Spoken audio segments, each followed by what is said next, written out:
Something was wrong with that hill. In a quiet Norwegian village, animals refused to go near it. Smoke rose from its peak on windless nights, and one boy who dared to climb it, dead within days. Locals said it was cursed. Archaeologists said it was just a Viking burial mound. They were both wrong. When the ground was finally broken, the truth inside wasn't just ancient, it was terrifying. A ship burned into ash, shields stacked like a prison, and a king whose name was nearly erased from history. This is the cursed mound of Nordfjord, where history, horror, and legend collide. In the tranquil expanse of Nordfjordeid, a quiet town nestled in the breathtaking landscapes of western Norway, a colossal mound named Untouched has stood sentinel for over a millennium. Locals also refer to it as Mound 1 or Nordfjordeid, and to the uninitiated, it appears as nothing more than a verdant hill.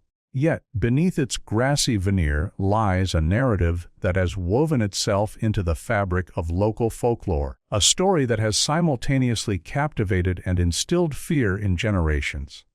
This imposing mound dates back to the Viking Age, meticulously constructed in the mid-9th century when Norway was a fragmented land governed by a mosaic of petty kings and warlords. Modern archaeologists recognize Untouched as one of the nation's 7 great burial mounds, a testament to its historical significance. However, for those who lived in its shadow for centuries, its meaning transcended a mere burial site. To them, it was a profound warning, a testament to something powerful and perhaps malevolent. The sheer scale of Untouched alone commands attention, measuring approximately 30 meters in diameter and nearly 4 meters in height. It forms a vast, earthen dome that dwarfs the surrounding terrain. The construction of such a monument during the Viking Age would have necessitated an enormous undertaking, involving hundreds of hands moving countless tons of soil and stone, all orchestrated under the command of a figure of immense authority. The mound rises directly from the Myklebust farm, situated in Nordfjordeid's town center, and is encompassed by a cluster of other burial mounds. At one point, 5 such grand mounds grace this site, unmistakably marking the settlement as a nexus of wealth and leadership. Archaeological evidence, in the form of ancient farm structures, corroborates that this was not merely agricultural land, but the esteemed seat of a chieftain or king. For countless centuries, villagers pondered the identity of the person interred beneath Untouched. The stories passed down through generations spoke of a mighty king, a ruler who once commanded the fjords with formidable wealth and a fleet of warships. Yet, these tales were invariably laced with a sinister undertone. The mound, it was whispered, was cursed. Eerie accounts described strange noises emanating from within its depths, sounds akin to wood cracking and iron twisting. Farmers vehemently swore that their livestock instinctively avoided grazing near it, as if an unseen, repelling force kept them at bay. On crisp, cold nights, some villagers claimed to witness thin wisps of smoke curling from the mound's summit, silhouetted against the starlit sky, even in the absence of any visible fire. The air, they recounted, carried a bitter, sharp, and heavy scent, as though something had been immolated alive within the mound centuries ago and still smoldered. Parents sternly warned their children never to climb it, a command largely heeded, for fear that whatever lay beneath had not found its eternal rest.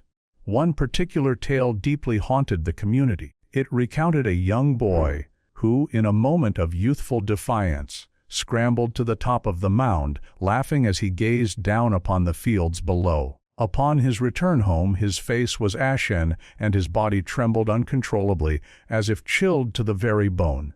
He soon succumbed to a mysterious illness. His hair began to fall out in unsightly clumps, and his skin turned a lifeless gray. Within weeks he was dead. No wound could be found. No known disease could explain his rapid decline. To the villagers, the message was stark and unequivocal: the mound itself had claimed his life. Over time, these chilling narratives solidified into rigid rules. No one dared approach the mound. No one tilled its soil or contemplated building upon it. The people of Nordfjordeid collectively left Rundidgejen undisturbed, convinced that whatever lay beneath its surface had not yet ceased its smoldering, restless existence. However, as centuries gave way to new eras and outsiders began to arrive, the potency of these ancient warnings gradually began to wane. The 19th century witnessed a burgeoning interest in Norway's rich Viking past, attracting both fervent archaeologists and opportunistic treasure seekers. Yet, when archaeologists finally breached its ancient seal, the truth they unearthed proved to be even more disquieting than the age-old myths. Anders Lorenge opens the earth in the year 1874. The profound silence of Rundidgejen was finally shattered.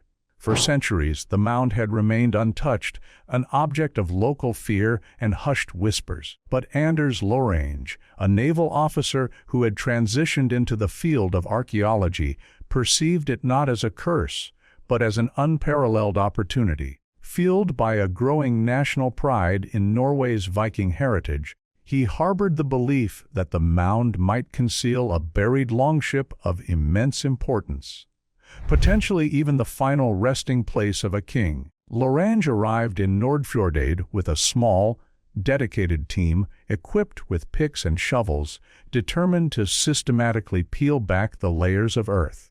He strategically chose to excavate a trench that cut directly through the side of the mound, eventually removing nearly a quarter of its massive volume. To the villagers who gathered nearby, this endeavor must have appeared as an act of audacious defiance against an ancient power. Some shook their heads in dismay, others instinctively crossed themselves, but Lorenge pressed forward with unwavering resolve. Almost immediately, it became evident that this excavation would diverge significantly from other celebrated Viking ship burials. The soil within was ominously blackened and heavy, permeated with layers of charcoal and ash. Instead of a meticulously preserved vessel, carefully laid and protected by centuries underground, Lorenge uncovered the spectral remains of something that had been deliberately consumed by fire. The deeper they dug, the clearer the grim reality became. What lay beneath was a massive funeral pyre, not a traditional burial. Within the mound, two distinct ash layers emerged. Lorenge interpreted these as the collapsed remnants of the bow and stern of what was once a colossal longship. The ship, whatever its original form, had been utterly destroyed in the inferno, its timbers reduced to fine black dust and scattered fragments. Yet, enough survived to hint at its magnificent scale. The crucial clues lay in the ironwork, which the flames had been unable to completely consume. His team meticulously recovered over 750 rivets and nails, the vital fastenings that had once held the longship together. Though scattered, twisted, and broken, these iron pieces revealed the impressive outline of a vessel so grand that it could only have belonged to an individual of extraordinary power. Even in its ruined state, the ship unequivocally testified to immense wealth and authority. Then, from the very heart of the mound, Lorenge unearthed an extraordinary artifact, a bronze vessel of Celtic or Irish origin, exquisitely enameled and ornately decorated, considerably older than the grave itself. Such an object would have undertaken a perilous journey across vast seas before reaching Norway, perhaps as a trophy of war, a tribute, or an item of trade. Inside this vessel, carefully placed amidst the destruction, were cremated human remains. The bones belonged to a man estimated to have been between 30 and 35 years old at the time of his death. Surrounding this vessel lay the shattered and burned remnants of weapons and various other objects. Fragments of swords, spears, arrowheads, and tools emerged from the ashes. There were even discernible signs of animals sacrificed during the funeral ceremony, their bones blackened like the rest. These pivotal discoveries undeniably pointed to the burial of an individual possessing both significant military status and immense wealth, a leader of men whose death demanded a ceremony on a truly grand and unparalleled scale. And yet, the very manner of the burial, the all-consuming fire that obliterated the ship and left behind chaos instead of order, suggested something profoundly unusual. This was not the honor-filled display commonly observed in other Viking graves.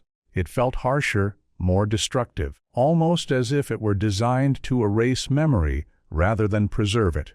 The prison of shields. As Lorange's trench delved deeper into the mound, the narrative of the burial gradually began to coalesce. What had initially appeared as a mere sea of ash and rivets slowly revealed itself to be far more than just the remains of a ship. Among the blackened fragments lay compelling evidence of ritual, order, and deliberate intention, albeit twisted into a form unlike any Viking burial he had previously encountered. The most striking discovery came when his team unearthed dozens of shield bosses. These distinctive rounded iron domes once adorned the center of wooden shields, providing crucial protection for the warrior's hand during the maelstrom of battle. They were undeniable objects of war, poignant reminders of a life spent with sword and spear firmly in hand.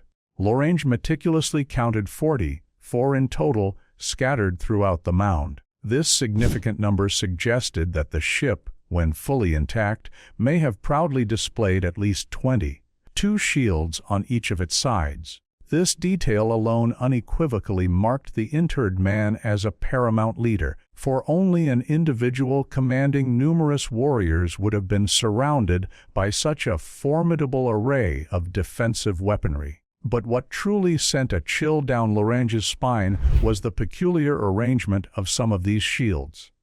At the very epicenter of the mound, directly atop the bronze vessel containing the cremated bones of the deceased man, lay 12 shield bosses, meticulously stacked. They were not arranged outward in a gesture of honor, as shields so often were in other Viking burials.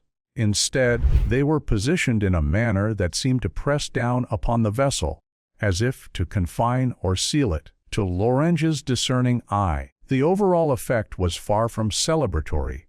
It was profoundly restrictive and almost punitive. Inside the bronze urn lay the charred remains of a male, estimated to be between 30 and 35 years old. Some whispers suggested he might have been older, perhaps in his 50s, but the preponderance of evidence pointed to a man in the prime of his life. This individual had once commanded enough respect to be entombed in a ship and surrounded by weapons and exotic imported goods, yet the method of treating his remains conveyed a palpable sense of unease. Instead of resting beneath shields that proudly proclaimed his honor, he lay, symbolically, imprisoned beneath them. The symbolism was hauntingly potent. Viking burials were inherently designed to narrate stories, to unequivocally proclaim to both the living and to the inhabitants of the afterlife the identity and stature of the deceased. At the renowned Oseberg and Gokstad sites, shields were meticulously arranged outward, often painted and proudly displayed, transforming the ship into both a functional vessel and a monumental testament. But at Myklebust, the shields were stacked inward, heavy and unadorned, effectively sealing off the dead man's remains from the world above. It was as if those who interred him desired not only to acknowledge his strength, but also to definitively contain it. Standing in that trench, Lorange must have acutely sensed the tension generated by two opposing forces. On one hand, the burial eloquently spoke of immense wealth, formidable strength, and elevated status. On the other, it felt like a deliberate attempt to erase, to deny the deceased man the clear and cherished memory that other Viking graves so readily provided. The shields placed over his urn served as both honor and prison, recognition and rejection. They conveyed to the world that he had been powerful, but also that his power was deeply mistrusted, even in the stillness of death.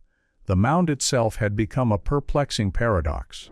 It was enormous, undeniably demanding attention, yet it was filled with an unsettling silence. It offered tantalizing fragments of a story, but stubbornly refused to yield the complete truth. Who was this man whose ship was reduced to ash? whose bones were confined under shields, whose weapons were destroyed rather than celebrated. Why did those who buried him choose to simultaneously acknowledge his greatness and deliberately erase it in the very same breath? This was truly a grave of erasure. The grave of erasure, what Anders Lorraine unearthed at Myklebust, was profoundly unlike anything previously discovered in Norway. Other celebrated Viking ship burials, such as those at Oseberg and Gokstad, had revealed magnificent vessels remarkably preserved in the earth. Their planks, intricate carvings, and even delicate textiles had survived the passage of centuries, offering a vivid and intimate glimpse into how Vikings honored their dead. But Myklebust narrated a vastly different tale. Instead of meticulous preservation, there was widespread destruction.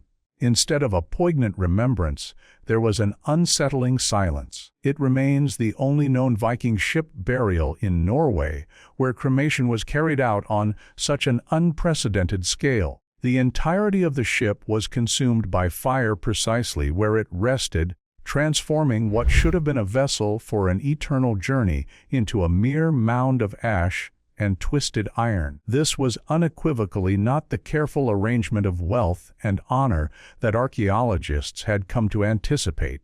It was something far harsher, something that appeared deliberately designed to strip away identity rather than painstakingly preserve it. Due to this extensive cremation, very little of the original ship remained. No graceful curve of planks survived, no intricate wooden carvings, nor any substantial fragments of the hull to accurately measure its original shape. The all-consuming fire had devoured every organic component, leaving behind only blackened earth, contorted rivets, and residual charcoal. Where other Viking burials presented exquisitely painted shields and finely woven cloth, Myklebust offered nothing but the lingering scent of smoke and the stark traces of ruin. The conspicuous absence of perishable goods was also profoundly striking. At Oseberg, delicate wooden carvings, intricate textiles, and even fragments of fine clothing offered archaeologists a precious glimpse into Viking artistry. At Gokstad, sleds, gaming boards, and exotic items like a peacock miraculously survived long enough to tell the story of the man interred there. But at Myklebust, nothing of that nature remained. If such objects had indeed once been present, the relentless fire had meticulously destroyed every last trace. The mound seemed determined to erase not only the man himself but every tangible sign of his life and culture. For archaeologists, Myklebust consequently became known as a grave of absence rather than one of presence. It was not merely that objects had been destroyed, it was that meaning itself had been deliberately stripped away. Viking burials typically served to proclaim status, faith, and legacy. They often included amulets, weapons, animals, and various tokens intended to guide the deceased into the afterlife. Here, none of that was discernible. The silence emanating from the mound was more profound and louder than any physical discovery. When the excavation was completed, Lorraine made the highly unusual decision to refill the mound. He desired for it to retain its original, imposing shape, standing as a monument rather than being left hollow and scarred. The artifacts he had successfully recovered were sent to the Bergen Museum, where they were meticulously catalogued and preserved. His pioneering work brought valuable finds into the light, but it also left behind a multitude of unanswered questions.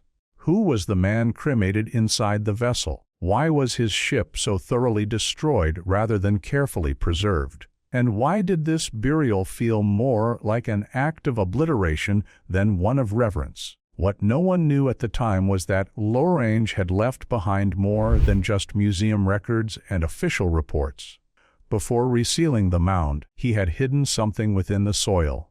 Among the ashes and rivets, Lorraine left behind a secret of his own, one that would not be uncovered for another century and a half. Almost 150 years later, advancements in technology would offer archaeologists a fresh and unprecedented opportunity to peer into the enigmatic void. Let us now reveal what new remnants modern tools would unveil beneath the ashes.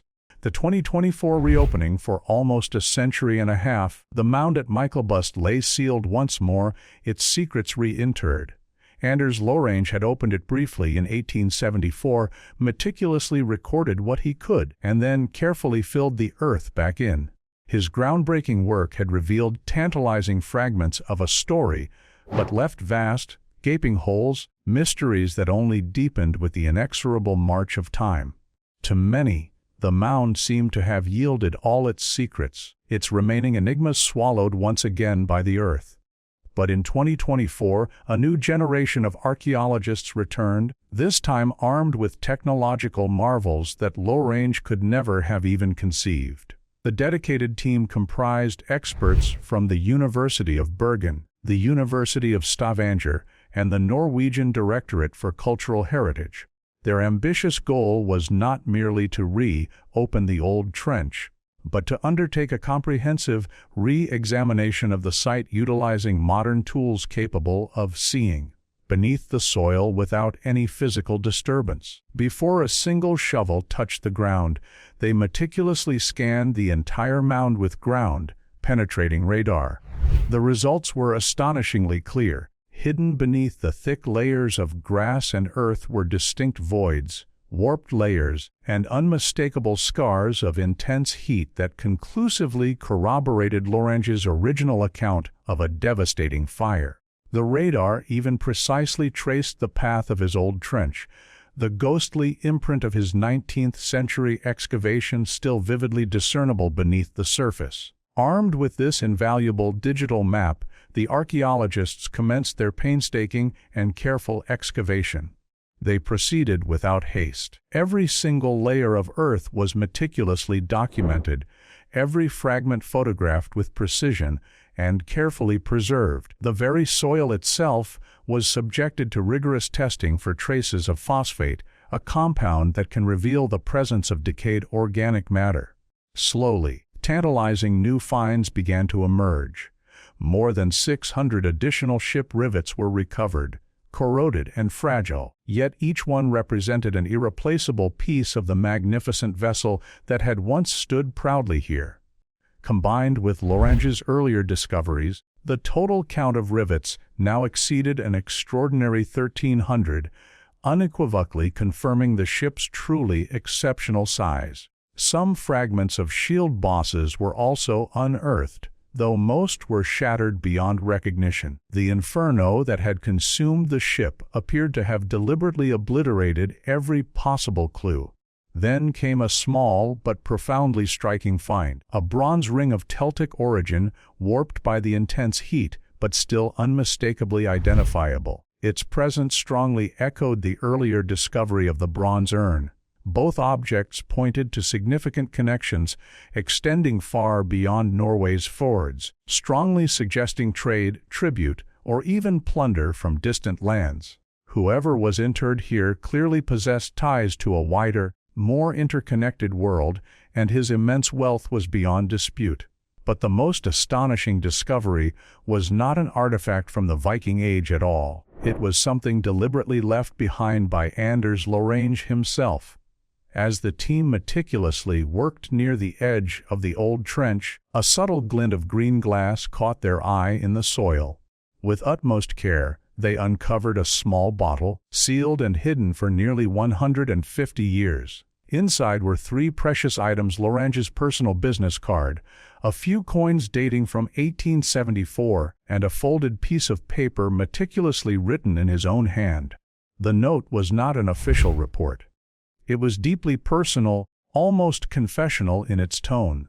Lorentz described his arduous dig, the profound discovery of burned weapons and decorations, and the eerie, palpable sense that the mound itself resisted his efforts. He openly admitted that the fire had consumed almost everything and expressed a profound fear that little would survive for future generations to uncover. His words resonated with immense weight across the intervening century and a half, as if he had penned them not only for himself but for the very archaeologists who would one day inevitably return. Holding that fragile, historic note, the 2024 team felt an undeniable bridge spanning across time. They were not merely uncovering the burial of a forgotten Viking, they were actively continuing a conversation with the very man who had first dared to disturb the ancient earth. Lorange had left his indelible mark, not in a blaze of glory, but in a quiet, poignant message imbued with frustration and profound wonder. Beyond the immediate trench, extensive surveys revealed even more significant findings. Traces of ancient farm structures strongly suggested that the Myklabust farm was once a powerful and influential center, serving as the esteemed seat of a king or chieftain. The mound, therefore, was not an isolated monument, but an integral part of a sprawling landscape of wealth, influence, and control. The burial did not merely represent one man, it was a grand monument to an entire community that had once stood at the very heart of Nordfjord. Then they found the message Lorange left, which spoke of death and fire, mentioning a name to whom all this power, ritual, and blood could be traced. Lorange's message in a bottle. Lorange's message in a bottle. When archaeologists reopened the Myklabust mound in 2024, they fully expected to unearth objects from the Viking Age. What they did not anticipate was to discover a personal message from the very man who had first excavated the mound a century and a half earlier. Buried deep within the soil of Anders, Lorange's original trench was a small, green glass bottle, meticulously sealed and hidden, a poignant time capsule patiently awaiting discovery through the passage of years. Inside the bottle were three simple yet profound items: Lorange's business card, a few coins minted in 1874, and a carefully folded piece of paper. Initially, the note was extremely fragile, its ink faded and the paper brittle with age, but preservation specialists skillfully managed to stabilize it sufficiently for it to be read. What the archaeologists found was not merely a dry report of artifacts. It was something far more personal, more revealing of the man who had stood in that trench before them. The letter was penned in Lorange's own distinctive hand.